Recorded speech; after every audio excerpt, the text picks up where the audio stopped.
A quiet college town, 4 students, one night.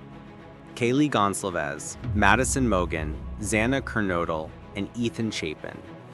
All lives brutally cut short inside their off-campus home in Moscow, Idaho. A killer, armed and silent, entered their house. And the person police would later accuse was studying crime itself. This is the Idaho College murders. Stay with me. Every detail matters. Kaylee Gonsalves, 21, was weeks away from graduation.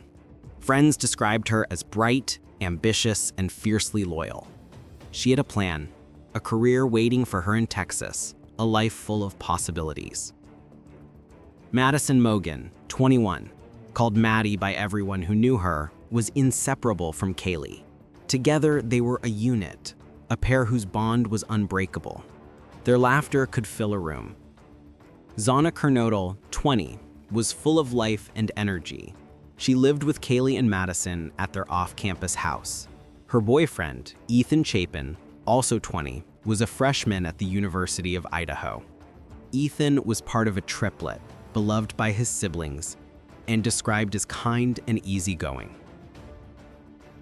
On November 12, 2022, the 4 went about their ordinary Saturday night.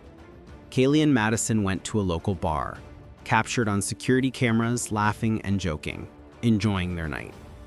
Xana and Ethan attended a fraternity party nearby. None of them imagined the danger that lurked so close. By 1:30 a.m., Kaylee and Madison returned to their house. Xana and Ethan arrived shortly after. The 2 surviving roommates went to bed, unaware of the horror that was about to unfold. Between 4 and 4:25 a.m., a man entered the home. Armed with a large knife, he moved with precision. Xana and Ethan were attacked on the 2nd floor. Kaylee and Madison were killed on the 3rd floor, likely while asleep. The level of violence was shocking. Multiple stab wounds, some inflicted post-mortem, showing a chilling level of brutality. The surviving roommates later told investigators they heard noises. Crying, muffled sounds, a man's voice promising, "It's okay, I'm going to help you." One of them glimpsed a masked figure leaving through a sliding glass door, dressed entirely in black. Frozen in fear, she locked herself in. When the police arrived late morning, the crime scene revealed the horror in full. Blood had soaked walls, floors, and furniture. It was a scene no officer would forget. The town of Moscow, Idaho suddenly felt unsafe. Students left campus, families panicked. Rumors spread online. Everyone wanted answers. Investigators began piecing together the timeline. Surveillance cameras, doorbell footage, and cell phone data became critical. They discovered a white Hyundai Elantra circling the neighborhood around the time of the murders. Police tracked this car to a 28-year-old criminology PhD student, Brian Kohberger. Kohberger lived only 10 miles away at Washington State University. He was socially awkward but intelligent, someone obsessed with studying crime. His phone records placed him near the victim's home multiple times before the murders. On the night of the crime, his phone was off from 2:47 a.m. to 4:48 a.m., an alarming gap. DNA evidence sealed the case. Investigators collected a knife sheath from the trash at Kohberger's parents' home in Pennsylvania. The male DNA matched the DNA found at the crime scene. Combined with cell phone pings and surveillance footage, the evidence was overwhelming.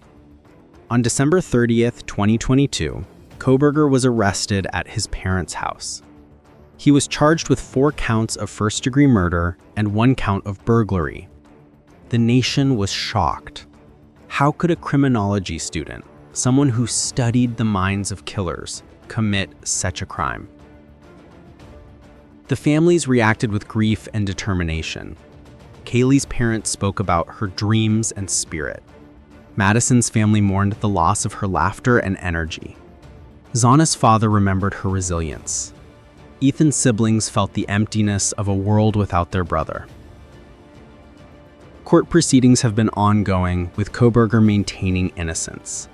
His defense challenges the DNA evidence, the phone data, and argues the case is circumstantial. Prosecutors argue the opposite, presenting a detailed narrative connecting him to the crime. This case has captivated the country. It's not only about murder, it's about innocence lost, trust betrayed, and the fragility of safety even in small towns. Questions remain. Did Kohberger act alone? Was there premeditation beyond what investigators believe? Could this have been prevented? As the trial continues, the memory of Kaylee, Madison, Zana, and Ethan fuels the demand for justice. Candlelight vigils, memorials, and social media tributes remind the world of their lives stolen too soon. Their story is a reminder that danger can hide in plain sight, and that justice is often a long, complex path. But for the families, for the town of Moscow, and for the nation, the hope is simple: truth, accountability, and the knowledge that these 4 young lives will never be forgotten. As you listen to this, consider the unanswered questions. How did a student of crime turn into a perpetrator? Could someone so close to the victims have gone unnoticed for months? And as the trial unfolds, one final question remains: will the justice system truly match the horror of what was done?